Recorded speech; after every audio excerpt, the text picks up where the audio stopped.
Bienvenue à Zolder pour la manche d'ouverture du Belcar Endurance Championship 2024. Quelques nouveautés cette année. Et parmi eux, un nouveau Balance of Performance pour égaliser les performances des voitures.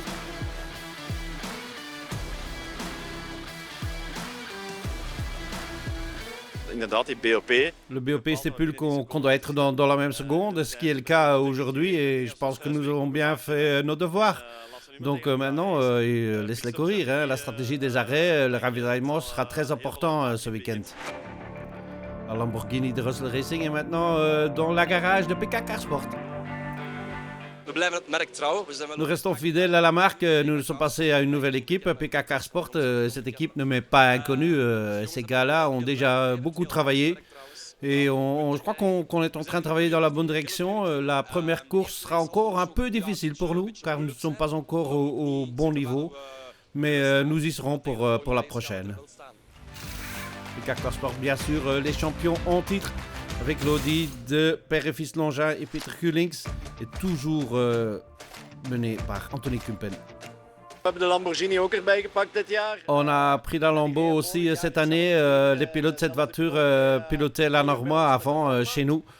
L'année dernière, cette Lambo roulait pour une autre équipe, ce qui n'a pas très bien fonctionné. Et maintenant, on a deux voitures très solides, ce qui crée une certaine concurrence au sein de l'équipe. Mais c'est toujours agréable d'avoir deux voitures qui peuvent gagner.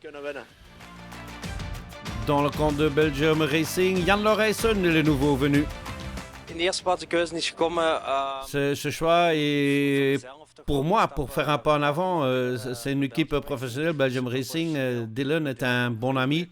Et peut-être que ce pas était nécessaire pour moi pour grandir davantage.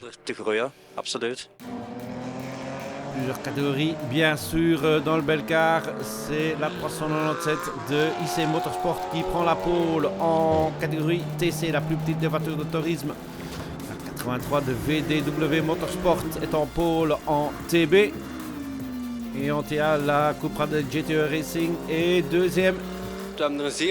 On a un nouveau concurrent très, très fort avec Van Pelt et Bertels. Avec la nouvelle Audi, ce sera difficile de les battre cette saison. Et voici cette nouvelle Audi de VP Racing, la 747 de Nick Van Pelt et Olivier Bertels. Oui, prend immédiatement la pole lors de notre première course. Ça donne de belles sensations. C'est une bonne position de départ pour la course aussi. Qu'attendez-vous de cette saison? Ben, on a des grandes attentes. Il est impossible de prédire quoi que ce soit, mais on a quand même l'ambition de se battre pour le titre. L'Audi de VP Racing en pole, en TA et en GTB, c'est la BMW de TCL Motorsport de Gary Terklavers. J'ai joué au basket à haut niveau il y a longtemps et peut-être que cette ambition sportive restera dans mon corps de vraiment réaliser un bon temps. Je me sentais bien au volant et j'ai fait un bon temps. La catégorie GTA maintenant, la catégorie supérieure du Belcar. Voici la Russell Racing by PK Carsport Lamborghini qui fait le troisième temps. Mais la pole en GTA est pour Stinus Longin et l'Audi de PK Carsport. Je suis absolument content. C'est pour cela qu'on est là, pour se battre pour le titre. Et une pole signifie aussi que la vitesse est là. Et je suis très content. Et voici le classement des qualifications pour cette première course. La Audi PK Carsport devant la Porsche de Belgium Racing. Suivent la Lambo de Russell Racing et la Porsche de Q1 Track Racing. Temps pour la course, 125 minutes sur le circuit de Zolder avec un ciel un peu couvert. Mais pour le reste, l'asphalte reste un peu sec. C'est Bert Longin qui prendra le départ dans l'Audi numéro 1 avec Dylan Derdal et la Belgium Racing 99 à ses côtés. Et sur la deuxième ligne, la Lambo de Christophe Korten. Et aussi la Q1 Track Racing de Philippe Deukens. Stéphane, directeur du circuit de Zolder, content du plateau du Belcar en 2024. Aussi dans les différentes catégories. La tension monte aussi devant Dylan Derdal à côté de Bert Longin pour le départ. Et c'est parti pour la saison 2024 du Belcar Endurance Championship. Un bon départ et de l'Audi et de la Porsche. Et c'est Bert Longin qui garde la tête, je crois. Pas d'incident dans le peloton. Et c'est effectivement Bert Longin devant Dylan Derdale. Une belle attaque de la Porsche sur la position de l'Audi. Mais l'expérience de Bert Longin a fait que l'Audi jaune est toujours en tête devant la Porsche. Puis la Lamborghini et la Porsche de Q1 Trek Racing. Et la Porsche de la famille Meurens en 5e position.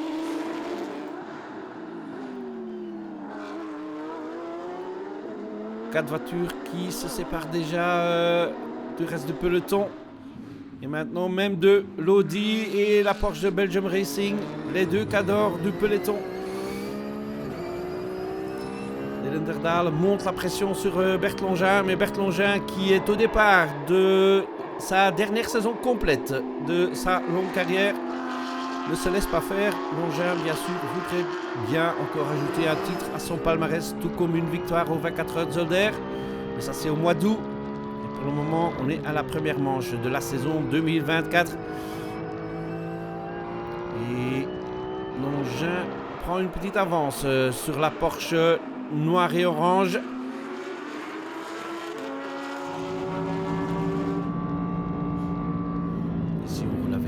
Bert Longin qui partage l'Audi donc avec Stinus Longin et Peter Gullings, mais Gullings est absent à Zolder pour des obligations d'affaires. Et voici la Cupra qui mène en TA. La 34 de Tom Merckx, un des candidats pour la victoire en TB. La 23 de la famille Meurens, 5e Porsche, 5e position pour la Porsche en GTA. Et puis un full course yellow. Petit incident. Vous voyez là à droite la Porsche numéro 8 garée. Porsche 8 de Hyundai et Gussens. Voici les dégâts à la 8 et il y a aussi des dégâts à la 17 de Redmans et Mulders. Problème de boîte de vitesse pour cette voiture-là. Op een gegeven moment... Oui, j'ai eu plein d'alertes de boîte de vitesse et il m'était impossible de monter de 3 à 4 et puis j'ai coupé l'alarme, mais l'alarme est revenue et un peu après il y avait un bruit clic-clic quelque part et là j'ai dit que je rentrais parce que je voulais pas casser la boîte de vitesse complètement. La lutte dans les catégories maintenant. Voici la 42 de Cooper Racing, la BMW 325i de Cooper Raymore en deuxième position en TC.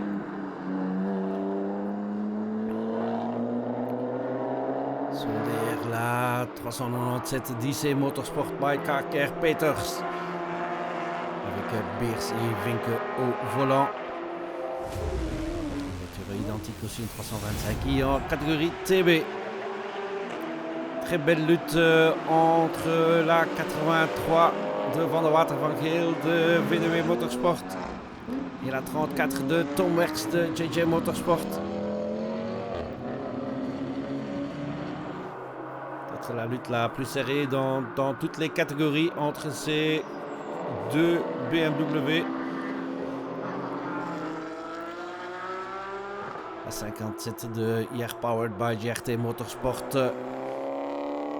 a une ambition pour faire un podium dans la classe, tout comme Guido Werks avec l'autre voiture de JJ Motorsport. Pour le moment, c'est la 83 qui mène la danse.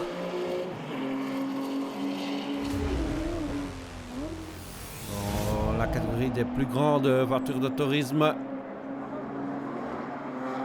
Ici, la 68 des filles Kenis et de Keersmaker. Avec Julie Jane de Keersmaker qui a pris le départ. Ik ben heel blij, zeker ook omdat het je suis très content que c'est la première course de la saison. La voiture étant toujours intacte, j'en suis très content. C'était difficile de trouver mon rythme, mais pour le moment, ça va. Ouais, chapeau bas, hein, deux dames qui affrontent tous ces hommes. Oui, merci. C'est dommage que les autres dames ne sont pas là cette année, mais c'est aussi sympa d'être les seules filles. C'est quelque chose de plus. La 14 de Alnimax Racing. Un peu de mal dans les qualifications pour cette BMW. Mais dans la course, elle fait de son mieux. Tout comme la Cupra de Vandenhove. Qui pour le moment est derrière deux Audi. Comme cette 747 de Van Pelt et Bertels.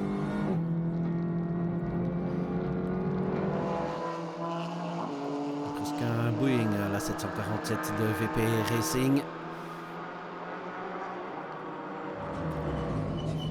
Changement de pilote. Bertels qui descend de la voiture et Van Pelt qui prend le volant.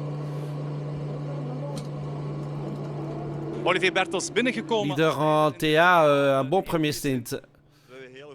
Oui, c'était un très bon stint, un bon départ aussi. On a pu suivre les Porsche d'abord, mais on a dû quand même un peu ralentir parce que cette semaine, lors des entraînements, on a eu des petits problèmes de frein, donc on a quand même dû ralentir un peu.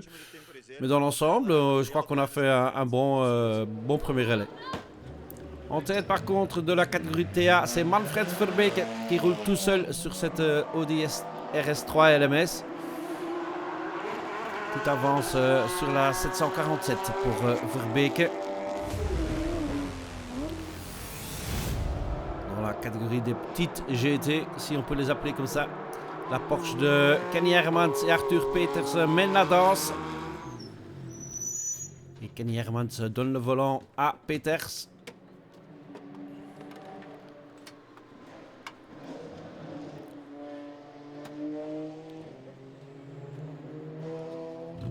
Kenny Hermans aan de leiding. Kenny Hermans en tête en GTB, une belle course jusque maintenant. Oui, je passe un très bon moment d'abord. C'est une journée fantastique, un peu de soleil, 20 degrés. Je crois qu'on a la course sous contrôle pour le moment. Et j'ai essayé de rendre la tâche aussi facile pour mon équipier. Sur le plan des pneus, la voiture roule bien, est fantastique. Et tout se passe comme prévu. Ja, alles verloopt volgens plan momenteel. En deuxième position en GTB, la BMW M4 GT4 d'Etter Clavers, deuxième en classe. C'est la fin de la première partie de notre reportage. Rendez-vous après la pause.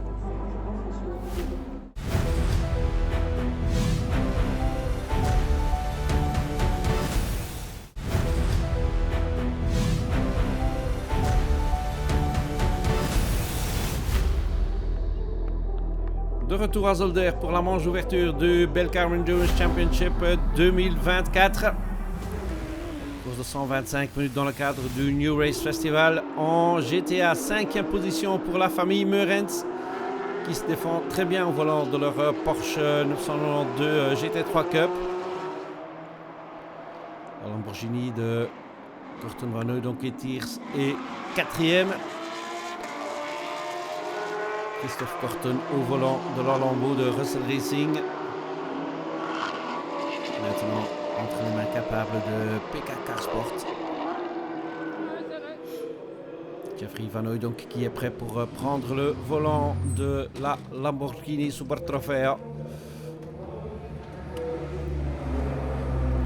Ils ne sont pas encore tout à fait là, comme vous avez entendu dire Christophe Korten. C'est bien que cette course de 125 minutes se déroule sans grand problème pour l'équipage de la Lamborghini.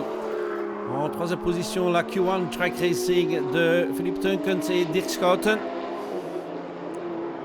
Une position podium virtuelle. En deuxième position, toujours Dylan Derdal qui va bientôt donner le volant à Jan Lorijsen. Derdal qui a dû laisser aller Bert Longin dans l'Audi de PK Sport. L'écart avec l'Audi n'est pas si grand que ça. Et Bert va bientôt donner le volant de l'Audi championnat en titre à son fils Stinus.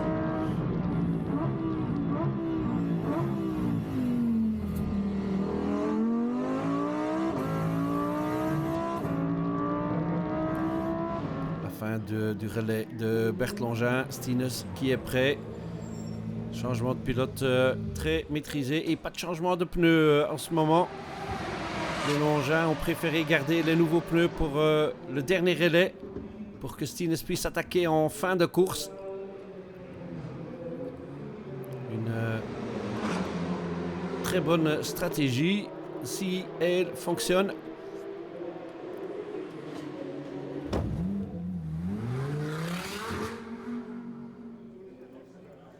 Le départ était bien passionnant avec la Porsche qui part assez vite. Hein. On devait partir à 60 km à l'heure, ce qui n'est pas idéal pour nous parce que la première vitesse est trop basse et la deuxième est trop haute. Donc j'ai eu un peu de mal dans le premier virage. Mais ensuite, j'étais toujours en tête et puis j'ai tenu à droite avec l'expérience d'un vieux guerrier, si je peux le dire comme ça. Mais je dois avouer que Dylan était très fort derrière moi. Dylan Derdale. Toujours deuxième depuis le départ d'ailleurs. Et comme l'arrêt de l'Audi était avant celle de la Porsche, il rentre comme leader dans la course pour donner le volant à Jan Loraysen. Bon relais pour Dylan Derdale et un très bon arrêt aussi. Ça veut dire que l'arrêt de Belgium Racing était quelques secondes plus vite que celle de l'Audi et Loraysen garde la tête de la course. Dylan Derdale, jouw stint gereden vandaag. Dylan, un bon départ, bon début de la course. Oui, c'est un bon départ. La voiture était bonne. Et on est parti deuxième, on a roulé deuxième tout le temps et maintenant on est rentré comme leader. Il reste maintenant 57 minutes. Et voyons si Jan peut conserver sa position. Deuxième moitié de la course et en catégorie TC, c'est Beers et Wenke qui dominent les débats. En TB, c'est toujours Van der Water et Van Geel devant Tom Werks. La catégorie TA est dominée par Manfred Verbeek et son Audi RS3.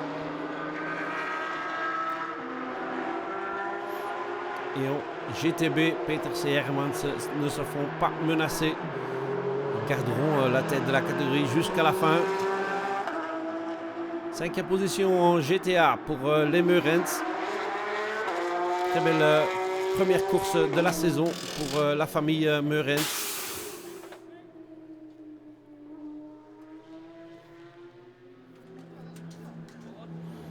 Steve Meurens, 5e plaats. Steve, 5e, comment ça se passe pour toi? Très bien, il faisait un peu chaud dans la voiture, mais tout s'est plutôt bien passé. On était aussi contents des qualifications et les réglages de la voiture étaient au top aussi. Un petit projet familial, ceci. Oui, c'est vrai, c'est juste la famille et les amis. On se connaît depuis plus de 15 ans et c'est un grand plaisir de faire ceci. Et puis, Full Corgiello à la fin de la course. Sortie pour la 34 de Tom Werks qui se battait avec la 83 pour les honneurs en TB. C'est la fin de sa course, mais pour les autres, il y a quelques voitures qui n'ont pas encore fait leurs derniers arrêts. Et parmi eux, il y a la Q1 Track Racing Porsche de Teunkens et Schouten qui peuvent rentrer sous neutralisation. Voici l'arrêt de la 55. Ici, les mécanos de Q1 Track Racing font de leur mieux. Elle pourrait prendre la tête. La Porsche jaune et verte. On roule avec Jan Loraysen. Regardez la sortie de la pit lane. Voici la Porsche de Q1 Track Racing qui prend la tête de la course. Et il ne reste que quelques minutes, quelques tours à compléter. Pour le moment, on est toujours derrière un safety car. Mais on pourra faire quelques tours encore sous le verre. Schouten devant Loraysen et derrière, loin derrière, Stinus Longin un peu bloqué par une petite BM qui ne pouvait pas dépasser avant la ligne. En plus, une crevaison lente aussi sur l'Audi. C'est donc le duel entre les deux Porsche qui va décider cette première manche du Belcar 2024. Pour le moment, toujours Schouten devant Lauritsen. Lauritsen qui attaque à fond dans ses derniers tours. On est dans le dernier tour. On va direction l'épingle. Lauritsen sort de la route. Il heurte le mur. Qu'est-ce qui se passe? Est-ce qu'il peut garder la Porsche? Non, c'est le tonneau pour Lauritsen. Mais il revient sur les 4 roues. Et il redémarre. Il faut juste trouver le bon sens maintenant. Et Lauritsen sait continuer sa course. Il pourrait encore terminer en deuxième position. Mais c'est la victoire pour Teunkens et Schouten avec la Porsche de Q1 Track Racing. Un résultat fantastique pour ce duo. Grâce à la stratégie. Et voici les dégâts à la Porsche de Belgium Racing qui termine quand même toujours deuxième. Mais c'est la victoire pour Dirk Schouten et Philippe Teunkens. Ja, super. Ongelooflijk. C'est incroyable de gagner ici. Hein. J'ai toujours eu de bonnes sensations à Zolder. La stratégie a fonctionné à merveille. On a eu un peu de chance avec le Full Course Yellow et la safety car, mais je suis super content d'avoir gagné. Ces derniers tours étaient vraiment excitants avec Jan juste derrière moi. Puis j'ai vu qu'il est sorti de la route et la pression était tombée. Et je suis super heureux de gagner ici, c'est fantastique. Super blij om hier te winnen, dus ja, fantastisch. Et quand même deuxième place pour Derdale et Lauritsen. Jan Lauritsen gevochten als een leeuw. Jan, c'était dur, mais la fin était un peu malheureuse là. Oui, c'était un coup dur. Hein. La voiture roulait très bien. Et dire qu'il y a eu un peu de chance avec la Full Course Yellow lorsqu'ils ont effectué leur changement de pneus. Mais on était sur le limite et j'ai commis une petite erreur. J'ai perdu le contrôle de la voiture et je ne pouvais plus rien faire. Je suis retourné, mais heureusement la voiture est revenue sur ses roues. J'ai perdu. J'étais un peu confus pour un moment parce que c'était vraiment un coup dur, mais je devais terminer deuxième. Il me fallait que je prenne cette deuxième place. J'ai gardé une œil sur l'Audi, mais on est quand même deuxième. C'était pas mal, mais ma voiture n'a pas l'air très bien. Stine, ce dernier Full Course Yellow, c'était un peu une loterie, mais quand même une belle performance. Oui, au redépart, il y avait une BMW plus lente devant moi, donc c'était très difficile pour moi. Mais ce n'était pas le plus gros problème. Hein. Pendant la safety car, j'ai également eu une crevaison lente et je suppose à cause des débris de l'accident. Je ne sais pas exactement, mais j'ai vu la pression des pneus baisser et au redépart, j'avais encore une demi-barre de pression. Et la seule option était encore de rester devant la Lamborghini de PK Carsport. Voor de Lambo van PK Carsport te blijven. Enfin, très excitant donc de cette première course du Belcar 2024 avec une victoire pour Q1 Track Racing devant Belgium Racing et PK Carsport.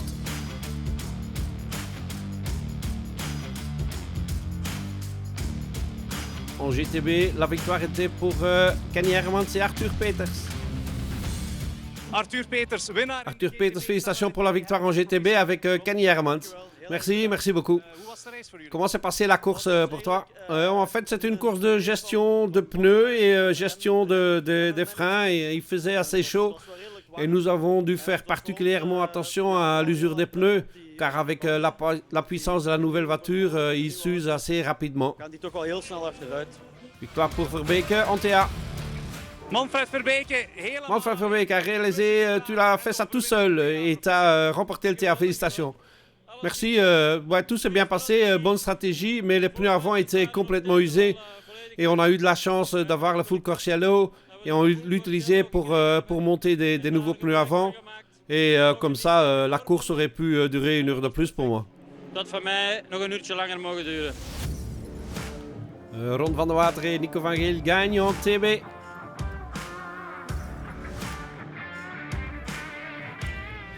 Nico van Geel, proficiat. Nico van Geel, félicitations, victoire en TB. Ouais, parfait. Hein. Très belle bagarre avec ton mec. C'est dommage qu'il soit rentré dans le mur. Hein. J'espère qu'il va bien. C'est une bataille très amusante et excitante et un bon début de saison. Anders Beers, wat een Anders mooie Beers, quelle overwinning. belle victoire en TC. Félicitations. Oui, c'était une course vraiment sympa. Hein. C'était ma première en endurance. J'ai vraiment apprécié beaucoup et merci à l'équipe, aux mécanos, à ma maman, mon papa. C'était une course vraiment sympa. J'attends déjà avec impatience la course suivante. C'était vraiment amusant. Voici le classement final de cette première course du Belcar 2024. Victoire pour la Porsche de Q1 Track Racing devant la Porsche de Belgium Racing. Et l'Audi de PK Car Sport en troisième position. Manche suivante, toujours à Zolder, fin juin.